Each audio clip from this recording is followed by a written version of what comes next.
버스 타고 여기를 왔다고요? 여자의 목소리가 한정식 집 로비에 날카롭게 울렸다. 사람들의 시선이 한꺼번에 쏠렸다. 이런 자리에서까지 체면을 차리실 줄은 몰랐네. 말을 마친 여자는 손에 들고 있던 물컵을 그대로 앞으로 던졌다. 차가운 물이 중년 남자의 어깨와 머리 위로 쏟아졌다. 남자는 아무 말도 하지 않았다. 젖은 정장 끝에서 물방울이 바닥으로 떨어질 뿐이었다. 그때 그 여자는 알지 못했다. 자신이 물을 끼얹은 그 남자가 누구인지, 그리고 그 선택이 어떤 결과를 불러올지 말이다. 상견례를 이틀 앞둔 밤, 서윤은 거실 소파에 앉아있는 아버지 옆에 조심스레 앉았다. 유나, 아버지 서재호는 창밖을 보며 말했다. 상견례 날 우리 집 얘기는 하지 말자. 서윤은 고개를 갸웃했다. 왜요? 사람은 배경을 알면 태도가 바뀐다.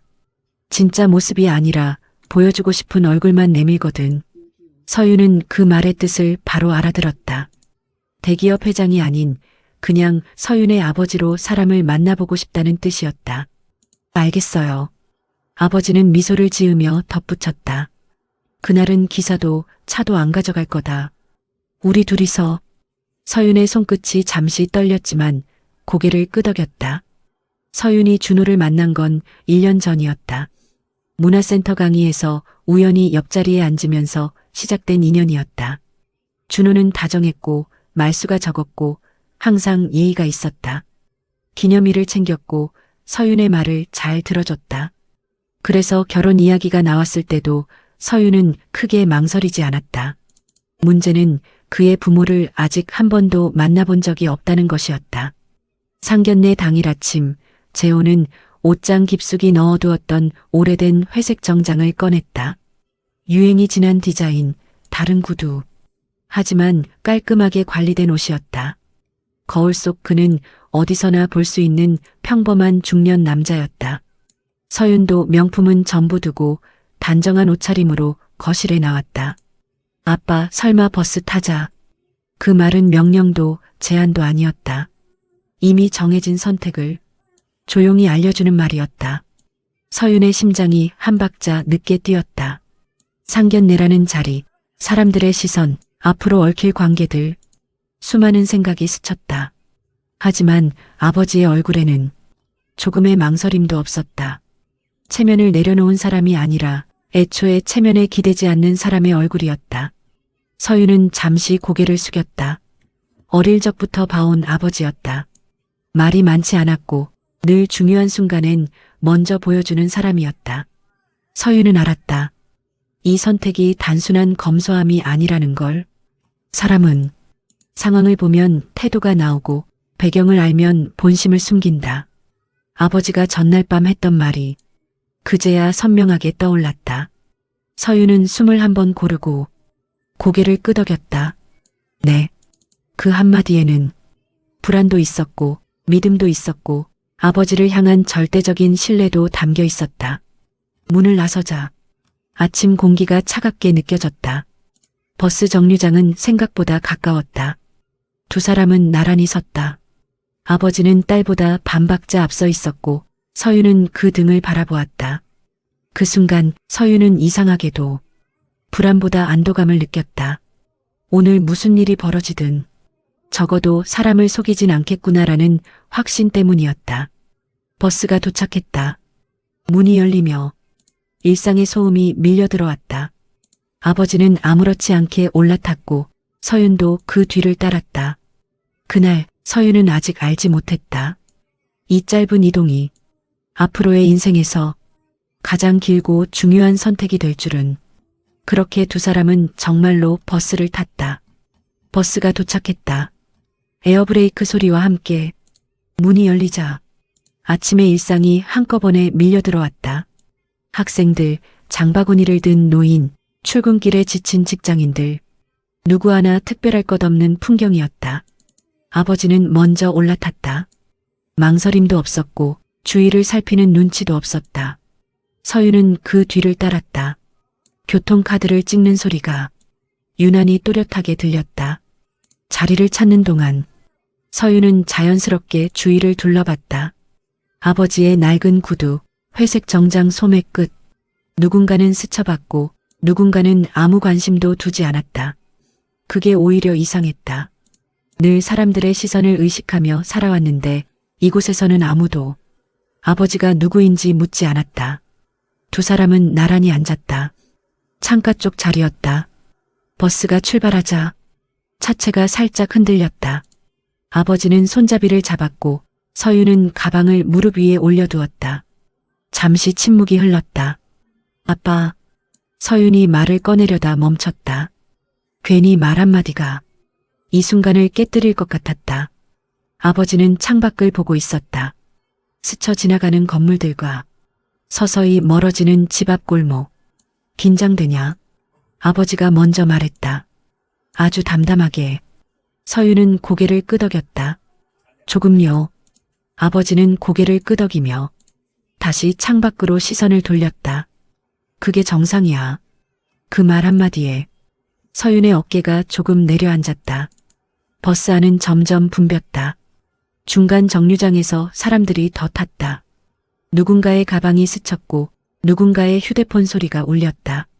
아버지는 자리를 양보하려다 서윤을 한번 보고는 그냥 그대로 앉아 있었다. 사람은 말이 아니라 태도로 다 보인다. 아버지가 다시 말했다. 오늘은 우리가 아무 설명도 하지 않는 게 중요해. 서윤은 그제야 이 버스가 단순한 이동수단이 아니라는 걸 분명히 느꼈다. 아버지는 누군가를 시험하려는 것도 자신을 숨기려는 것도 아니었다. 그저 있는 그대로 서보겠다는 선택이었다. 버스가 신호에 걸려 멈췄다. 앞좌석의 아이가 뒤를 돌아보며 아버지를 힐끗 봤다. 아버지는 자연스럽게 미소를 지었다. 아이의 어머니가 고개를 숙여 인사했다. 그 짧은 장면이 서윤의 가슴을 묘하게 건드렸다. 아, 아빠는 원래 이런 사람이었지. 대기업 회장이기 전에, 기사와 차가 있기 전에 그저 어디서든 사람으로 서 있는 사람. 버스가 다시 움직였다. 서윤은 문득 생각했다. 오늘 상견례에서 무슨 말을 듣게 되더라도 적어도 부끄럽지는 않겠구나 하고 아버지는 손목시계를 한번 보고 자리에서 일어났다. 다 왔다. 문이 열리기 직전 서윤은 아버지의 뒷모습을 바라봤다. 그날의 이 짧은 버스 여행이 앞으로의 인생에서 가장 값진 수업이 될 거라는 걸 서윤은 아직 몰랐다. 버스가 멈췄고 두 사람은 일상 속으로 조용히 내려섰다. 한정식 집 앞에는 이미 검은 세단이 서 있었다. 준호의 부모 박성규와 이미선이었다. 미선은 서윤과 재호를 보자마자 한 번, 두 번 위아래로 훑어봤다. 걸어오셨어요? 웃고 있었지만 눈은 웃지 않았다. 차가 없으신가 봐요? 재호는 담담히 고개를 끄덕였다. 네. 그 한마디였다. 서윤은 준호를 바라봤다. 도와달라는 눈빛이었지만 준호는 시선을 피했다. 룸 안 분위기는 더 날카로워졌다. 룸 문이 닫히자 공기가 먼저 달라졌다. 밖에서는 들리던 사람들 소리와 접시 부딪히는 소리가 순식간에 차단됐다. 조용하고 넓고 불필요하게 고급스러운 공간이었다. 서윤과 아버지는 문에서 가장 가까운 자리에 앉았다. 이미 자리 배치는 끝나 있었다. 자연스럽게가 아니라 의도적으로 박성규는 중앙 상석에 앉아 있었고 이미선은 그의 바로 옆자리였다. 준호는 부모 쪽에 붙어 앉아 서윤과는 미묘하게 거리를 두고 있었다. 차가 먼저 나왔다. 이미선은 찻잔을 들었다가 다시 내려놓았다. 마시지는 않았다. 그저 손에 쥐어본 것뿐이었다. 버스로 타고 오시면 힘드시지 않으세요? 목소리는 부드러웠다. 너무 부드러워서 오히려 날이 서 있었다. 재호는 고개를 끄덕였다. 네, 괜찮았습니다. 이미선의 시선이 자연스럽게 재호의 손목으로 향했다. 시계, 구두, 정장. 빠르고 정확했다. 잠깐의 정적. 이미선은 웃음을 지었다.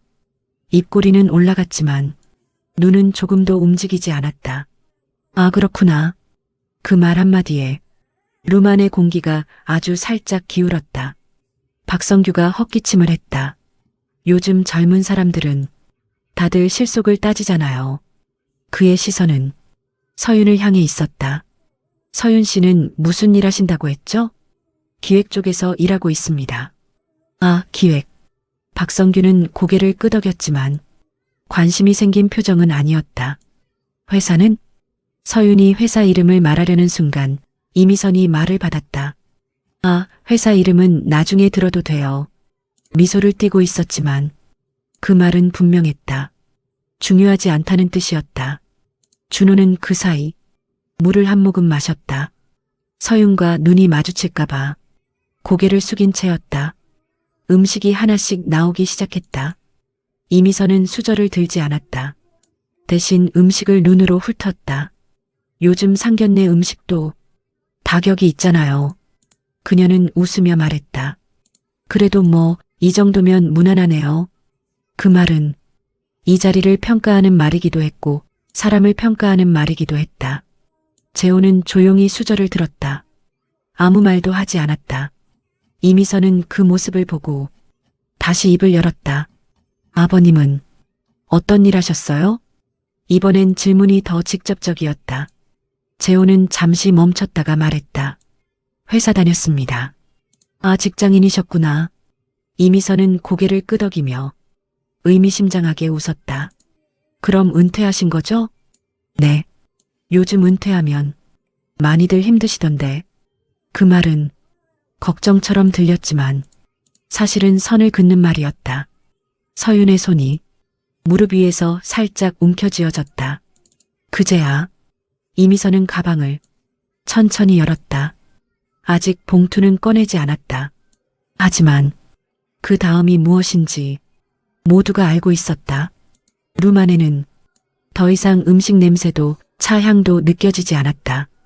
오직 조건을 말하기 직전의 침묵만 가득 차 있었다. 요즘 결혼은 조건이 맞아야 하잖아요. 성규가 말했다. 솔직히 말해 이 결혼은 저희 쪽에서 손해죠. 미선은 봉투 하나를 꺼내 테이블 위에 올려놓았다. 이 정도는 기본이에요. 봉투 안에는 예단 목록이 들어있었다. 명품 가방, 시계, 모피. 금액은 2억이 훌쩍 넘었다. 그리고 어머님이 안 계시다면서요? 미선의 말이 아무렇지 않게 이어졌다. 그럼 이바지 음식은 알아서 준비하셔야겠네요. 서윤의 손이 떨렸다. 준호를 봤지만 그는 여전히 침묵했다. 그 순간 재호가 처음으로 입을 열었다. 그렇게 아까우시면 이 결혼은 여기까지 하는 게 맞겠네요. 룸안이 얼어붙었다. 제 딸을 이런 집안에 보낼 생각은 없습니다. 재호는 자리에서 일어나 서윤의 손을 잡았다. 가자. 계산대 앞에서였다. 뒤에서 갑자기 물이 쏟아졌다. 이미선이었다. 어디서 감히 먼저 파혼을 해요? 미선은 소리쳤다. 버스 타고 온 주제에 무슨 자존심이야. 로비가 술렁였다. 재호는 말없이 물기를 닦았다. 그리고 조용히 말했다. 괜찮습니다. 서윤은 그제야 앞으로 나섰다. 이 결혼 제가 안 하겠습니다. 그리고 준호를 바라봤다. 내가 사람을 잘못 봤네요. 그날 이후 준호의 집안은 급격히 무너졌다. 처음엔 아무도 그것이 시작이라고 생각하지 않았다. 한 건의 파혼, 체면이 조금 상한 정도라고 여겼다. 하지만 세상은 생각보다 빠르게 균열을 알아봤다. 아버지의 회사는 연쇄계약 해지와 금융 압박에 흔들렸고 결국 살인 교사 사건까지 드러나며 모든 것이 끝났다. 그런데 이상하게도 그날 이후부터 하나둘 연락이 끊기기 시작했다. 이번 건은 내부 사정상 어렵겠습니다. 다음 분기로 미루죠. 검토가 필요할 것 같습니다. 이유는 늘 애매했고 답은 늘 같았다. 박성규는 그제야 느꼈다. 자신이 쌓아온 것이 실력이 아니라 평판 위의 구조였다는 것을. 그날 상견례 자리에서 그랬듯 그는 끝까지 침묵했다. 사람들은 말하곤 했다. 운이 나빴다고. 하지만 서윤은 알고 있었다. 이건 운이 아니었다. 드러날 시간이 온 것뿐이라는 걸.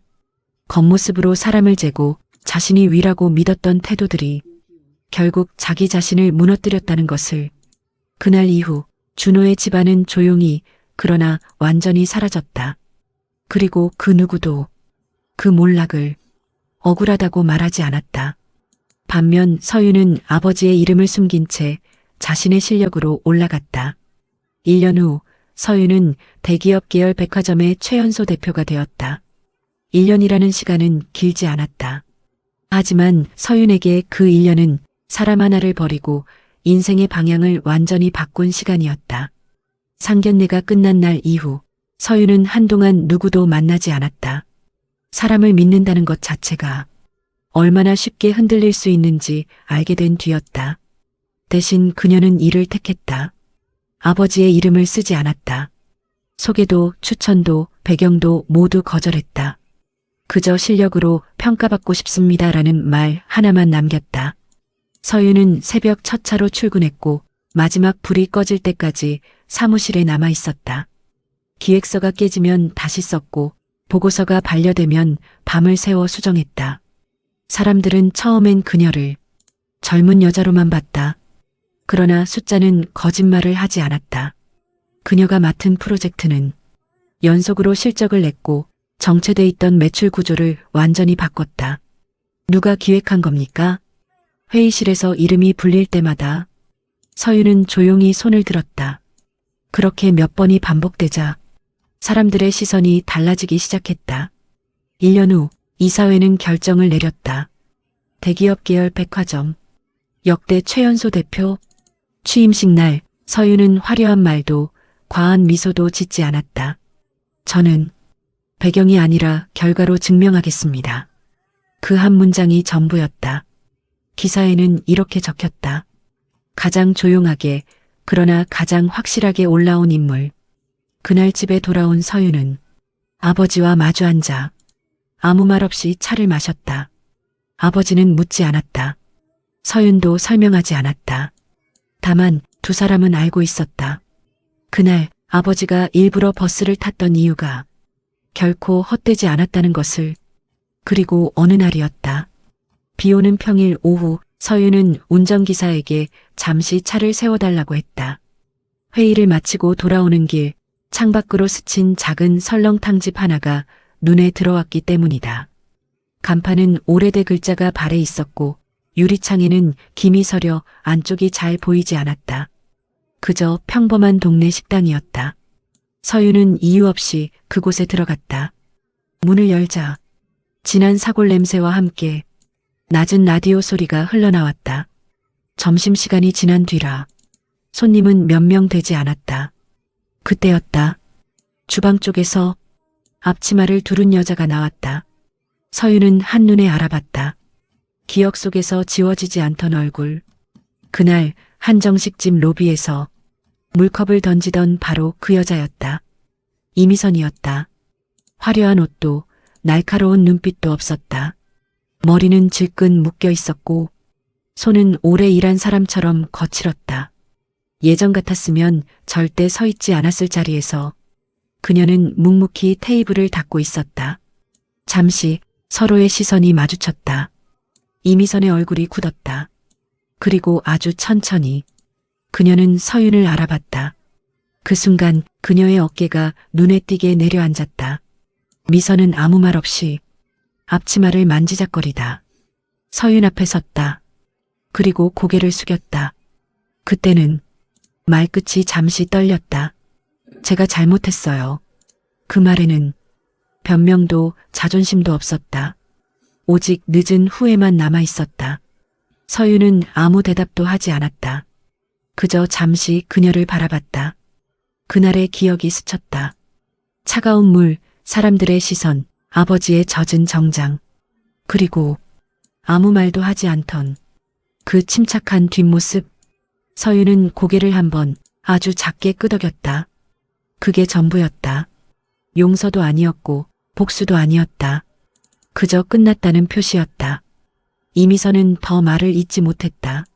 서윤은 설렁탕 한 그릇을 다 먹고 조용히 계산을 했다. 문을 나서며 뒤돌아보지 않았다. 밖에는 여전히 비가 내리고 있었고 서윤은 다시 차에 올랐다. 그날 서윤은 확실히 알게 되었다. 사람을 무너뜨리는 건 분노도 보복도 아니라 시간과 선택의 결과라는 것을, 그리고 아버지가 가르쳐 준 건 체면이 아니라 사람을 보는 눈이었다는 것을. 그날의 설렁탕집은 서윤의 인생에서 가장 조용한 마침표가 되었다. 서윤은 아무 말도 하지 않았다. 그저 조용히 고개를 한번 끄덕였을 뿐이었다. 사람을 겉모습으로 판단한 대가는 결국 가장 잔인한 방식으로 돌아온다. 그날 아버지가 일부러 버스를 탔던 이유를 서윤은 평생 잊지 않을 것이다. 버스 타고 여기를 왔다고요? 여자의 목소리가 한정식집 로비에 날카롭게 울렸다. 사람들의 시선이 한꺼번에 쏠렸다. 이런 자리에서까지 체면을 차리실 줄은 몰랐네. 말을 마친 여자는 손에 들고 있던 물컵을 그대로 앞으로 던졌다. 차가운 물이 중년 남자의 어깨와 머리 위로 쏟아졌다. 남자는 아무 말도 하지 않았다. 젖은 정장 끝에서 물방울이 바닥으로 떨어질 뿐이었다. 그때 그 여자는 알지 못했다. 자신이 물을 끼얹은 그 남자가 누구인지, 그리고 그 선택이 어떤 결과를 불러올지 말이다. 상견례를 이틀 앞둔 밤, 서윤은 거실 소파에 앉아있는 아버지 옆에 조심스레 앉았다. 유나, 아버지 서재호는 창밖을 보며 말했다. 상견례 날 우리 집 얘기는 하지 말자. 서윤은 고개를 갸웃했다. 왜요? 사람은 배경을 알면 태도가 바뀐다. 진짜 모습이 아니라 보여주고 싶은 얼굴만 내밀거든. 서윤은 그 말의 뜻을 바로 알아들었다. 대기업 회장이 아닌 그냥 서윤의 아버지로 사람을 만나보고 싶다는 뜻이었다. 알겠어요. 아버지는 미소를 지으며 덧붙였다. 그날은 기사도 차도 안 가져갈 거다. 우리 둘이서. 서윤의 손끝이 잠시 떨렸지만 고개를 끄덕였다. 서윤이 준호를 만난 건 1년 전이었다. 문화센터 강의에서 우연히 옆자리에 앉으면서 시작된 인연이었다. 준호는 다정했고 말수가 적었고 항상 예의가 있었다. 기념일을 챙겼고 서윤의 말을 잘 들어줬다. 그래서 결혼 이야기가 나왔을 때도 서윤은 크게 망설이지 않았다. 문제는 그의 부모를 아직 한 번도 만나본 적이 없다는 것이었다. 상견례 당일 아침, 재호는 옷장 깊숙이 넣어두었던 오래된 회색 정장을 꺼냈다. 유행이 지난 디자인, 다른 구두. 하지만 깔끔하게 관리된 옷이었다. 거울 속 그는 어디서나 볼 수 있는 평범한 중년 남자였다. 서윤도 명품은 전부 두고 단정한 옷차림으로 거실에 나왔다. 아빠, 설마 버스 타자. 그 말은 명령도 제안도 아니었다. 이미 정해진 선택을 조용히 알려주는 말이었다. 서윤의 심장이 한 박자 늦게 뛰었다. 상견례라는 자리, 사람들의 시선, 앞으로 얽힐 관계들, 수많은 생각이 스쳤다. 하지만 아버지의 얼굴에는 조금의 망설임도 없었다. 체면을 내려놓은 사람이 아니라 애초에 체면에 기대지 않는 사람의 얼굴이었다. 서윤은 잠시 고개를 숙였다. 어릴 적부터 봐온 아버지였다. 말이 많지 않았고 늘 중요한 순간엔 먼저 보여주는 사람이었다. 서윤은 알았다. 이 선택이 단순한 검소함이 아니라는 걸. 사람은 상황을 보면 태도가 나오고 배경을 알면 본심을 숨긴다. 아버지가 전날 밤 했던 말이 그제야 선명하게 떠올랐다. 서윤은 숨을 한번 고르고 고개를 끄덕였다. 네. 그 한마디에는 불안도 있었고 믿음도 있었고 아버지를 향한 절대적인 신뢰도 담겨 있었다. 문을 나서자 아침 공기가 차갑게 느껴졌다. 버스 정류장은 생각보다 가까웠다. 두 사람은 나란히 섰다. 아버지는 딸보다 반 박자 앞서 있었고 서윤은 그 등을 바라보았다. 그 순간 서윤은 이상하게도 불안보다 안도감을 느꼈다. 오늘 무슨 일이 벌어지든 적어도 사람을 속이진 않겠구나라는 확신 때문이었다. 버스가 도착했다. 문이 열리며 일상의 소음이 밀려들어왔다. 아버지는 아무렇지 않게 올라탔고 서윤도 그 뒤를 따랐다. 그날 서윤은 아직 알지 못했다. 이 짧은 이동이 앞으로의 인생에서 가장 길고 중요한 선택이 될 줄은. 그렇게 두 사람은 정말로 버스를 탔다. 버스가 도착했다. 에어브레이크 소리와 함께 문이 열리자 아침의 일상이 한꺼번에 밀려들어왔다. 학생들, 장바구니를 든 노인, 출근길에 지친 직장인들. 누구 하나 특별할 것 없는 풍경이었다. 아버지는 먼저 올라탔다. 망설임도 없었고 주위를 살피는 눈치도 없었다. 서윤은 그 뒤를 따랐다. 교통카드를 찍는 소리가 유난히 또렷하게 들렸다. 자리를 찾는 동안 서윤은 자연스럽게 주위를 둘러봤다. 아버지의 낡은 구두, 회색 정장 소매 끝. 누군가는 스쳐봤고 누군가는 아무 관심도 두지 않았다. 그게 오히려 이상했다. 늘 사람들의 시선을 의식하며 살아왔는데 이곳에서는 아무도 아버지가 누구인지 묻지 않았다. 두 사람은 나란히 앉았다. 창가 쪽 자리였다. 버스가 출발하자 차체가 살짝 흔들렸다. 아버지는 손잡이를 잡았고 서윤은 가방을 무릎 위에 올려두었다. 잠시 침묵이 흘렀다. 아빠. 서윤이 말을 꺼내려다 멈췄다. 괜히 말 한마디가 이 순간을 깨뜨릴 것 같았다. 아버지는 창밖을 보고 있었다. 스쳐 지나가는 건물들과 서서히 멀어지는 집 앞 골목. 긴장되냐? 아버지가 먼저 말했다. 아주 담담하게. 서윤은 고개를 끄덕였다. 조금요. 아버지는 고개를 끄덕이며 다시 창밖으로 시선을 돌렸다. 그게 정상이야. 그 말 한마디에 서윤의 어깨가 조금 내려앉았다. 버스 안은 점점 붐볐다. 중간 정류장에서 사람들이 더 탔다. 누군가의 가방이 스쳤고 누군가의 휴대폰 소리가 울렸다. 아버지는 자리를 양보하려다 서윤을 한번 보고는 그냥 그대로 앉아 있었다. 사람은 말이 아니라 태도로 다 보인다. 아버지가 다시 말했다. 오늘은 우리가 아무 설명도 하지 않는 게 중요해. 서윤은 그제야 이 버스가 단순한 이동수단이 아니라는 걸 분명히 느꼈다. 아버지는 누군가를 시험하려는 것도 자신을 숨기려는 것도 아니었다. 그저 있는 그대로 서보겠다는 선택이었다. 버스가 신호에 걸려 멈췄다. 앞좌석의 아이가 뒤를 돌아보며 아버지를 힐끗 봤다. 아버지는 자연스럽게 미소를 지었다. 아이의 어머니가 고개를 숙여 인사했다. 그 짧은 장면이 서윤의 가슴을 묘하게 건드렸다. 아, 아빠는 원래 이런 사람이었지. 대기업 회장이기 전에, 기사와 차가 있기 전에 그저 어디서든 사람으로 서 있는 사람. 버스가 다시 움직였다. 서윤은 문득 생각했다. 오늘 상견례에서 무슨 말을 듣게 되더라도 적어도 부끄럽지는 않겠구나 하고 아버지는 손목시계를 한번 보고 자리에서 일어났다. 다 왔다.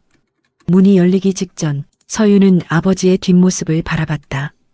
그날의 이 짧은 버스 여행이 앞으로의 인생에서 가장 값진 수업이 될 거라는 걸 서윤은 아직 몰랐다. 버스가 멈췄고 두 사람은 일상 속으로 조용히 내려섰다. 한정식 집 앞에는 이미 검은 세단이 서 있었다. 준호의 부모 박성규와 이미선이었다. 미선은 서윤과 재호를 보자마자 한 번, 두 번 위아래로 훑어봤다.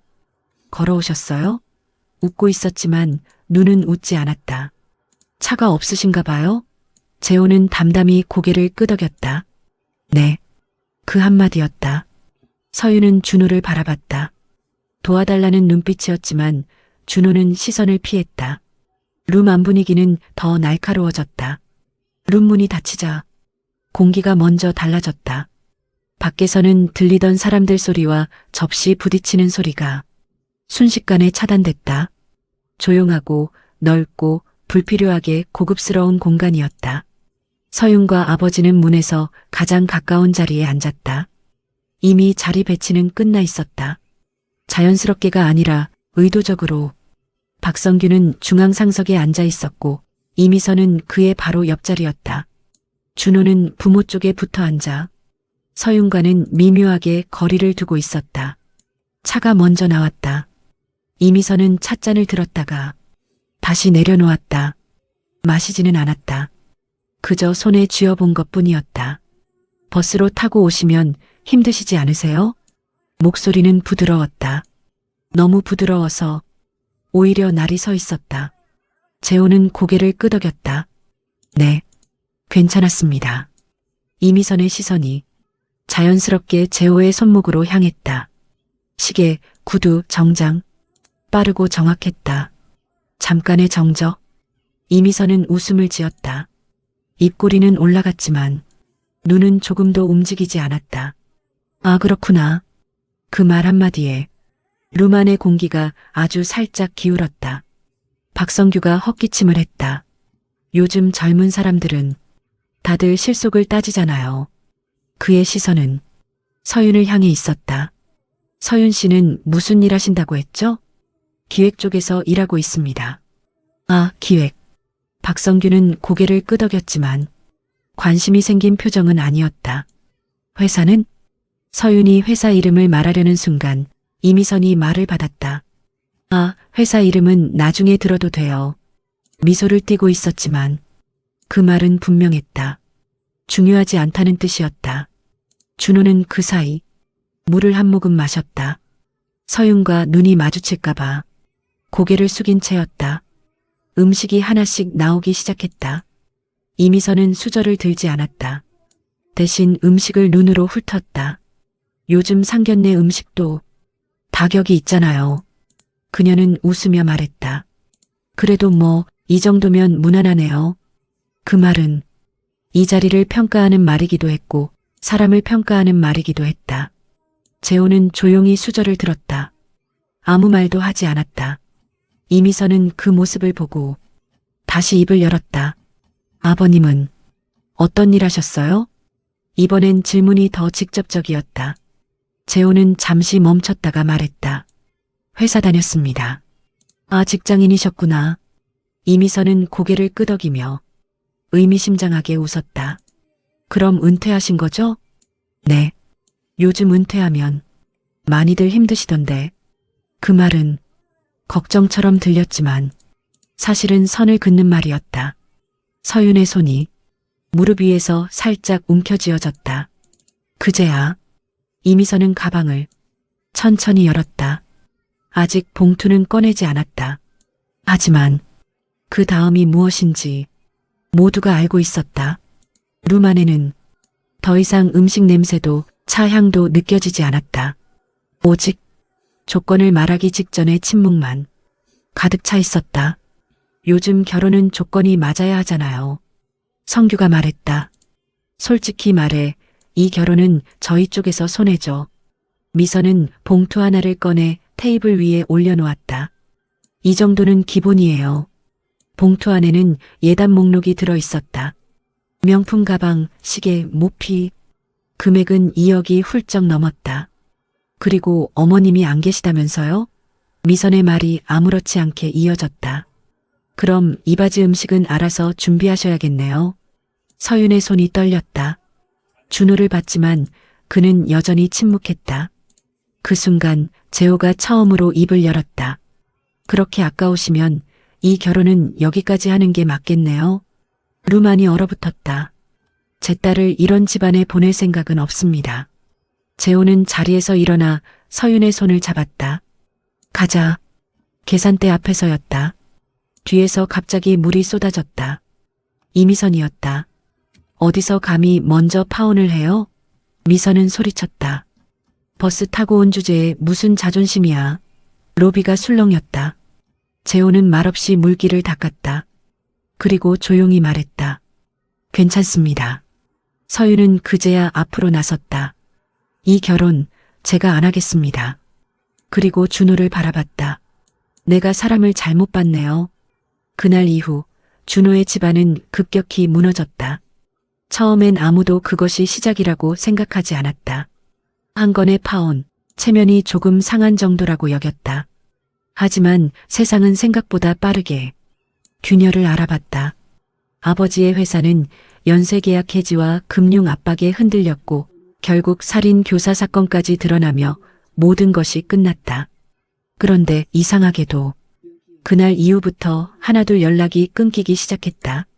이번 건은 내부 사정상 어렵겠습니다.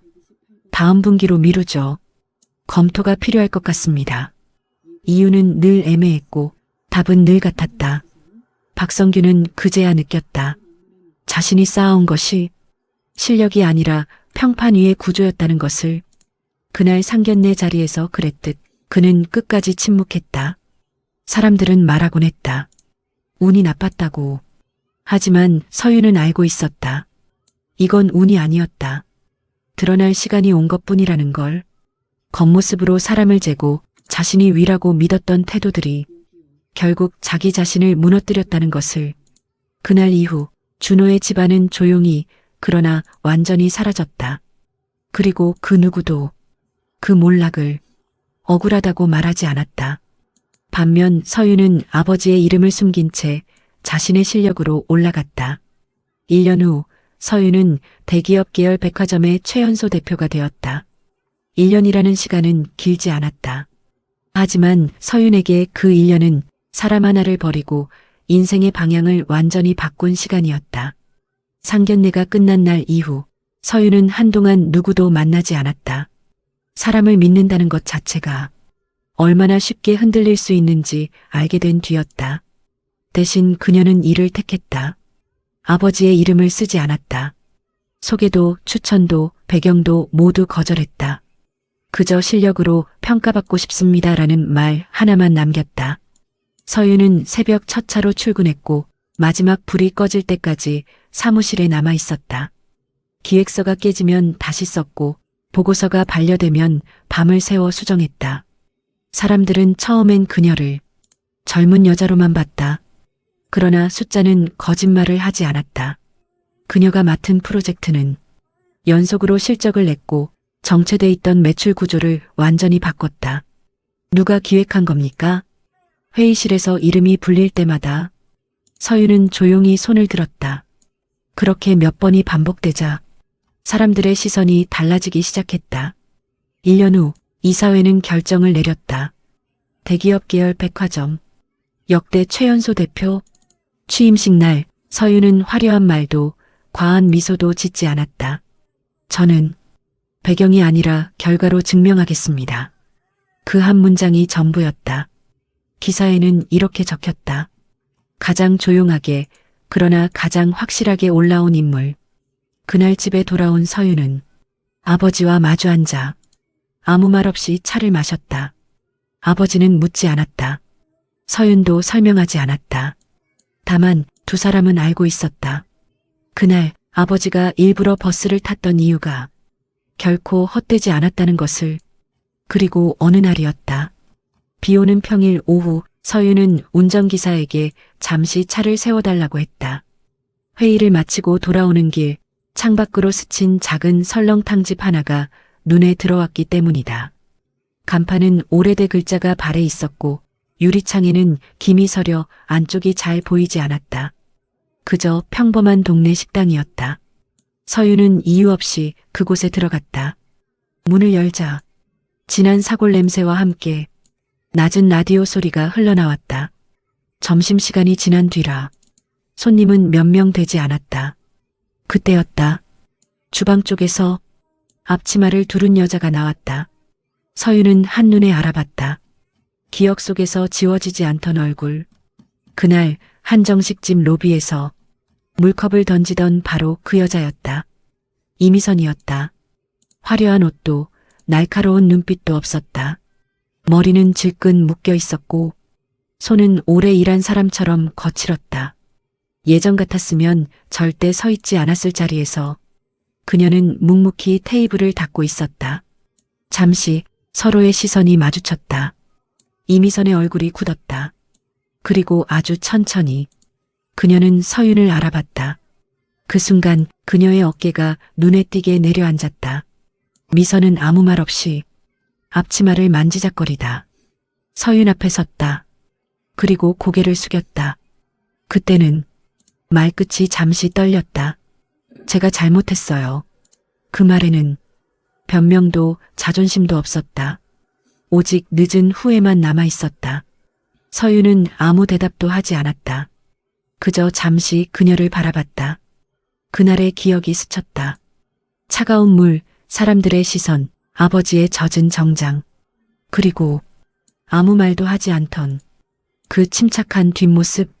서윤은 고개를 한번 아주 작게 끄덕였다. 그게 전부였다.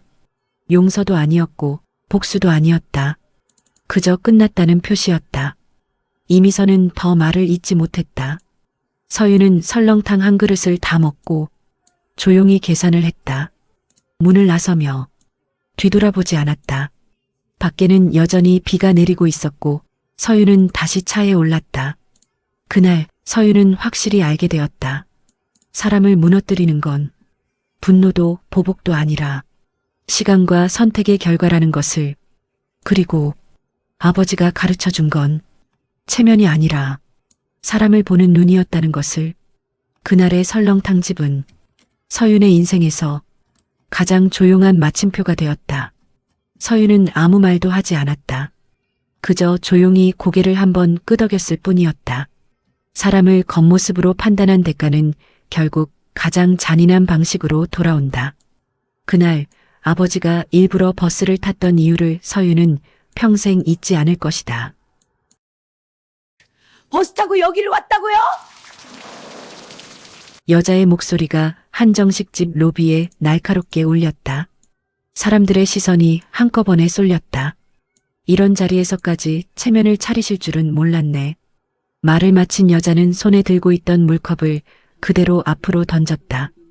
차가운 물이 중년 남자의 어깨와 머리 위로 쏟아졌다. 남자는 아무 말도 하지 않았다.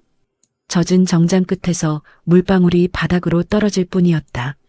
그때 그 여자는 알지 못했다. 자신이 물을 끼얹은 그 남자가 누구인지, 그리고 그 선택이 어떤 결과를 불러올지 말이다. 상견례를 이틀 앞둔 밤, 서윤은 거실 소파에 앉아있는 아버지 옆에 조심스레 앉았다. 유나, 아버지 서재호는 창밖을 보며 말했다. 상견례 날 우리 집 얘기는 하지 말자. 서윤은 고개를 갸웃했다. 왜요? 사람은 배경을 알면 태도가 바뀐다. 진짜 모습이 아니라 보여주고 싶은 얼굴만 내밀거든. 서윤은 그 말의 뜻을 바로 알아들었다. 대기업 회장이 아닌 그냥 서윤의 아버지로 사람을 만나보고 싶다는 뜻이었다. 알겠어요. 아버지는 미소를 지으며 덧붙였다. 그날은 기사도 차도 안 가져갈 거다. 우리 둘이서. 서윤의 손끝이 잠시 떨렸지만 고개를 끄덕였다. 서윤이 준호를 만난 건 1년 전이었다. 문화센터 강의에서 우연히 옆자리에 앉으면서 시작된 인연이었다. 준호는 다정했고 말수가 적었고 항상 예의가 있었다. 기념일을 챙겼고 서윤의 말을 잘 들어줬다. 그래서 결혼 이야기가 나왔을 때도 서윤은 크게 망설이지 않았다. 문제는 그의 부모를 아직 한 번도 만나본 적이 없다는 것이었다. 상견례 당일 아침, 재호는 옷장 깊숙이 넣어두었던 오래된 회색 정장을 꺼냈다. 유행이 지난 디자인, 다른 구두. 하지만 깔끔하게 관리된 옷이었다. 거울 속 그는 어디서나 볼 수 있는 평범한 중년 남자였다. 서윤도 명품은 전부 두고 단정한 옷차림으로 거실에 나왔다. 아빠, 설마 버스 타자. 그 말은 명령도 제안도 아니었다. 이미 정해진 선택을 조용히 알려주는 말이었다. 서윤의 심장이 한 박자 늦게 뛰었다. 상견례라는 자리, 사람들의 시선, 앞으로 얽힐 관계들, 수많은 생각이 스쳤다. 하지만 아버지의 얼굴에는 조금의 망설임도 없었다. 체면을 내려놓은 사람이 아니라 애초에 체면에 기대지 않는 사람의 얼굴이었다. 서윤은 잠시 고개를 숙였다. 어릴 적부터 봐온 아버지였다. 말이 많지 않았고 늘 중요한 순간엔 먼저 보여주는 사람이었다. 서윤은 알았다. 이 선택이 단순한 검소함이 아니라는 걸. 사람은 상황을 보면 태도가 나오고 배경을 알면 본심을 숨긴다. 아버지가 전날 밤 했던 말이 그제야 선명하게 떠올랐다.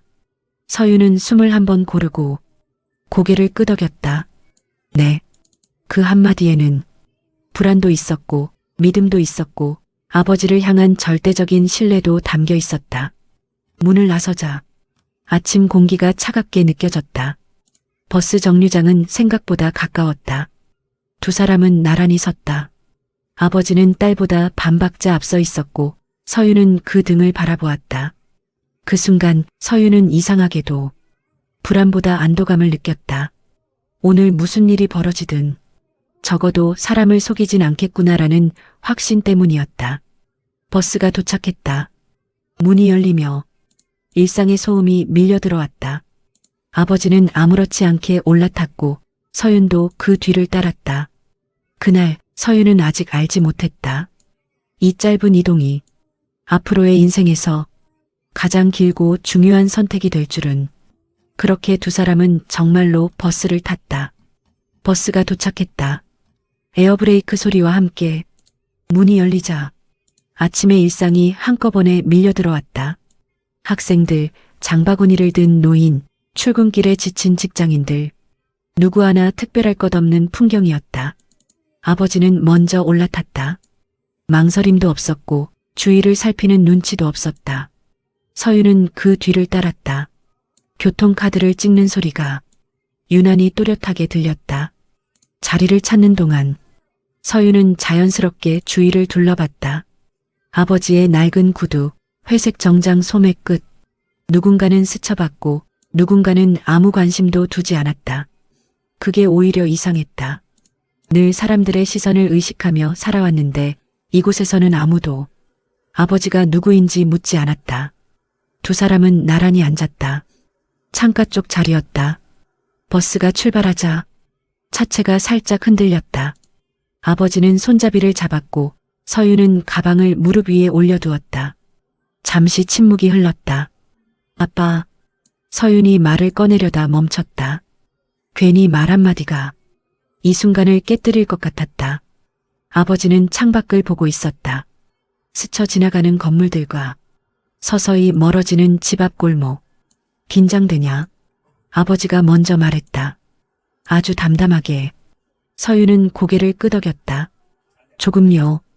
아버지는 고개를 끄덕이며 다시 창밖으로 시선을 돌렸다. 그게 정상이야. 그 말 한마디에 서윤의 어깨가 조금 내려앉았다. 버스 안은 점점 붐볐다. 중간 정류장에서 사람들이 더 탔다. 누군가의 가방이 스쳤고 누군가의 휴대폰 소리가 울렸다.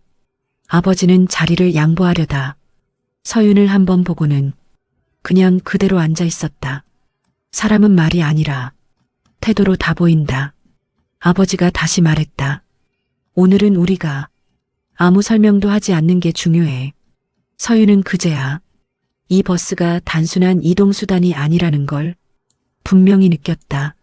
아버지는 누군가를 시험하려는 것도 자신을 숨기려는 것도 아니었다. 그저 있는 그대로 서보겠다는 선택이었다. 버스가 신호에 걸려 멈췄다. 앞좌석의 아이가 뒤를 돌아보며 아버지를 힐끗 봤다. 아버지는 자연스럽게 미소를 지었다. 아이의 어머니가 고개를 숙여 인사했다. 그 짧은 장면이 서윤의 가슴을 묘하게 건드렸다. 아, 아빠는 원래 이런 사람이었지. 대기업 회장이기 전에, 기사와 차가 있기 전에 그저 어디서든 사람으로 서 있는 사람. 버스가 다시 움직였다. 서윤은 문득 생각했다. 오늘 상견례에서 무슨 말을 듣게 되더라도 적어도 부끄럽지는 않겠구나 하고 아버지는 손목시계를 한번 보고 자리에서 일어났다. 다 왔다. 문이 열리기 직전 서윤은 아버지의 뒷모습을 바라봤다. 그날의 이 짧은 버스 여행이 앞으로의 인생에서 가장 값진 수업이 될 거라는 걸 서윤은 아직 몰랐다. 버스가 멈췄고 두 사람은 일상 속으로 조용히 내려섰다. 한정식 집 앞에는 이미 검은 세단이 서 있었다. 준호의 부모 박성규와 이미선이었다. 미선은 서윤과 재호를 보자마자 한 번, 두 번 위아래로 훑어봤다. 걸어오셨어요? 웃고 있었지만 눈은 웃지 않았다. 차가 없으신가 봐요? 재호는 담담히 고개를 끄덕였다. 네. 그 한마디였다. 서윤은 준호를 바라봤다.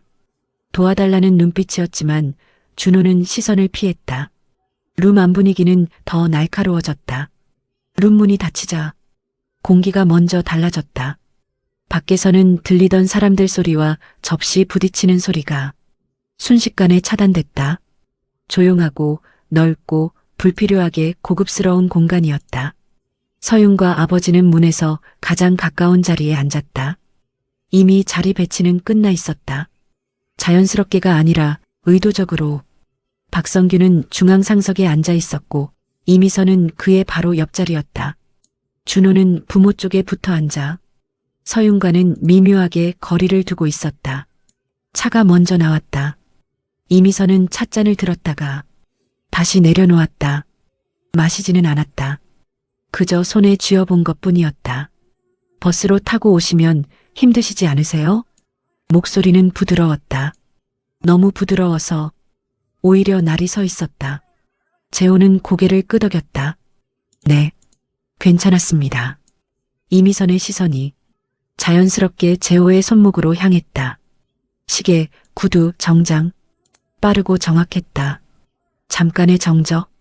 이미선은 웃음을 지었다. 입꼬리는 올라갔지만 눈은 조금도 움직이지 않았다. 아, 그렇구나. 그 말 한마디에 룸 안의 공기가 아주 살짝 기울었다. 박성규가 헛기침을 했다. 요즘 젊은 사람들은 다들 실속을 따지잖아요. 그의 시선은 서윤을 향해 있었다. 서윤 씨는 무슨 일 하신다고 했죠? 기획 쪽에서 일하고 있습니다. 아, 기획. 박성규는 고개를 끄덕였지만 관심이 생긴 표정은 아니었다. 회사는? 서윤이 회사 이름을 말하려는 순간 이미선이 말을 받았다. 아, 회사 이름은 나중에 들어도 돼요. 미소를 띠고 있었지만 그 말은 분명했다. 중요하지 않다는 뜻이었다. 준호는 그 사이 물을 한 모금 마셨다. 서윤과 눈이 마주칠까봐 고개를 숙인 채였다. 음식이 하나씩 나오기 시작했다. 이미선은 수저를 들지 않았다. 대신 음식을 눈으로 훑었다. 요즘 상견례 음식도 가격이 있잖아요. 그녀는 웃으며 말했다. 그래도 뭐 이 정도면 무난하네요. 그 말은 이 자리를 평가하는 말이기도 했고 사람을 평가하는 말이기도 했다. 재호는 조용히 수저를 들었다. 아무 말도 하지 않았다. 이미선은 그 모습을 보고 다시 입을 열었다. 아버님은 어떤 일 하셨어요? 이번엔 질문이 더 직접적이었다. 재호는 잠시 멈췄다가 말했다. 회사 다녔습니다. 아, 직장인이셨구나.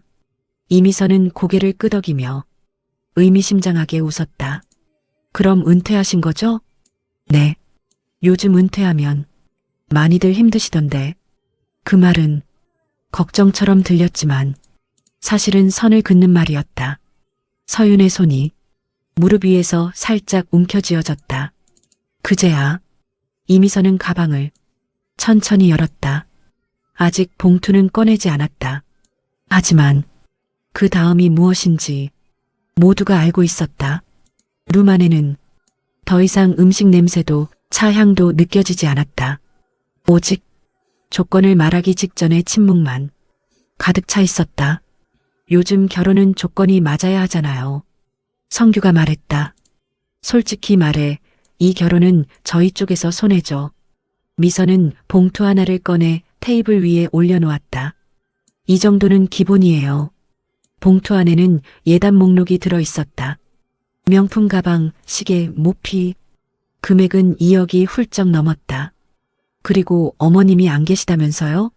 미선의 말이 아무렇지 않게 이어졌다. 그럼 이바지 음식은 알아서 준비하셔야겠네요. 서윤의 손이 떨렸다. 준호를 봤지만 그는 여전히 침묵했다. 그 순간 재호가 처음으로 입을 열었다. 그렇게 아까우시면 이 결혼은 여기까지 하는 게 맞겠네요. 루만이 얼어붙었다. 제 딸을 이런 집안에 보낼 생각은 없습니다. 재호는 자리에서 일어나 서윤의 손을 잡았다. 가자. 계산대 앞에서였다. 뒤에서 갑자기 물이 쏟아졌다. 이미선이었다. 어디서 감히 먼저 파혼을 해요? 미선은 소리쳤다. 버스 타고 온 주제에 무슨 자존심이야. 로비가 술렁였다. 재호는 말없이 물기를 닦았다. 그리고 조용히 말했다. 괜찮습니다. 서윤은 그제야 앞으로 나섰다. 이 결혼 제가 안 하겠습니다. 그리고 준호를 바라봤다. 내가 사람을 잘못 봤네요.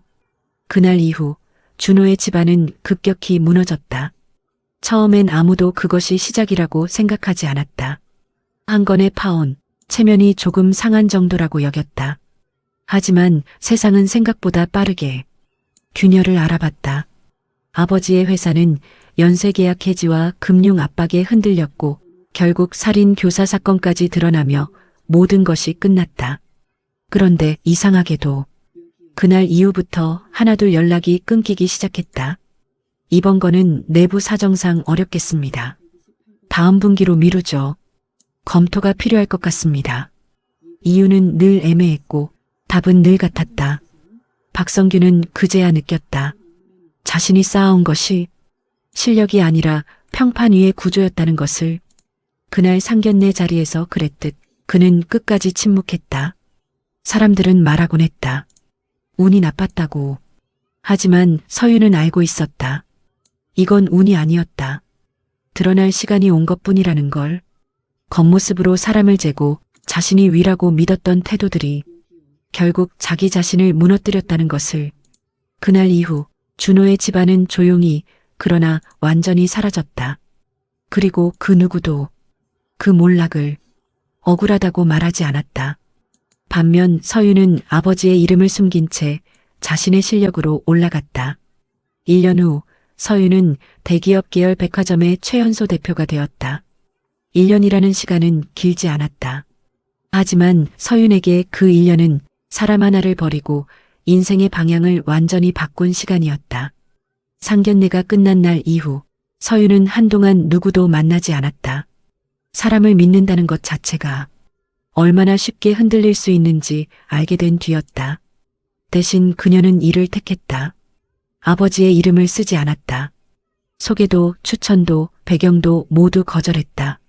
그저 실력으로 평가받고 싶습니다라는 말 하나만 남겼다. 서윤은 새벽 첫 차로 출근했고 마지막 불이 꺼질 때까지 사무실에 남아 있었다. 기획서가 깨지면 다시 썼고 보고서가 반려되면 밤을 새워 수정했다. 사람들은 처음엔 그녀를 젊은 여자로만 봤다. 그러나 숫자는 거짓말을 하지 않았다. 그녀가 맡은 프로젝트는 연속으로 실적을 냈고 정체돼 있던 매출 구조를 완전히 바꿨다. 누가 기획한 겁니까? 회의실에서 이름이 불릴 때마다 서윤은 조용히 손을 들었다. 그렇게 몇 번이 반복되자 사람들의 시선이 달라지기 시작했다. 1년 후 이사회는 결정을 내렸다. 대기업 계열 백화점, 역대 최연소 대표, 취임식 날 서윤은 화려한 말도 과한 미소도 짓지 않았다. 저는 배경이 아니라 결과로 증명하겠습니다. 그 한 문장이 전부였다. 기사에는 이렇게 적혔다. 가장 조용하게 그러나 가장 확실하게 올라온 인물. 그날 집에 돌아온 서윤은 아버지와 마주 앉아 아무 말 없이 차를 마셨다. 아버지는 묻지 않았다. 서윤도 설명하지 않았다. 다만 두 사람은 알고 있었다. 그날 아버지가 일부러 버스를 탔던 이유가 결코 헛되지 않았다는 것을. 그리고 어느 날이었다. 비 오는 평일 오후 서윤은 운전기사에게 잠시 차를 세워달라고 했다. 회의를 마치고 돌아오는 길 창밖으로 스친 작은 설렁탕집 하나가 눈에 들어왔기 때문이다. 간판은 오래된 글자가 발에 있었고 유리창에는 김이 서려 안쪽이 잘 보이지 않았다. 그저 평범한 동네 식당이었다. 서윤은 이유 없이 그곳에 들어갔다. 문을 열자 진한 사골 냄새와 함께 낮은 라디오 소리가 흘러나왔다. 점심시간이 지난 뒤라 손님은 몇 명 되지 않았다. 그때였다. 주방 쪽에서 앞치마를 두른 여자가 나왔다. 서윤은 한눈에 알아봤다. 기억 속에서 지워지지 않던 얼굴. 그날 한정식집 로비에서 물컵을 던지던 바로 그 여자였다. 이미선이었다. 화려한 옷도 날카로운 눈빛도 없었다. 머리는 질끈 묶여 있었고 손은 오래 일한 사람처럼 거칠었다. 예전 같았으면 절대 서 있지 않았을 자리에서 그녀는 묵묵히 테이블을 닦고 있었다. 잠시 서로의 시선이 마주쳤다. 이미선의 얼굴이 굳었다. 그리고 아주 천천히 그녀는 서윤을 알아봤다. 그 순간 그녀의 어깨가 눈에 띄게 내려앉았다. 미선은 아무 말 없이 앞치마를 만지작거리다. 서윤 앞에 섰다. 그리고 고개를 숙였다. 그때는 말끝이 잠시 떨렸다. 제가 잘못했어요. 그 말에는 변명도 자존심도 없었다. 오직 늦은 후회만 남아 있었다.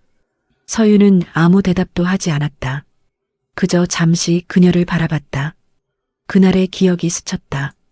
차가운 물, 사람들의 시선, 아버지의 젖은 정장, 그리고 아무 말도 하지 않던 그 침착한 뒷모습. 서윤은 고개를 한번 아주 작게 끄덕였다. 그게 전부였다. 용서도 아니었고 복수도 아니었다.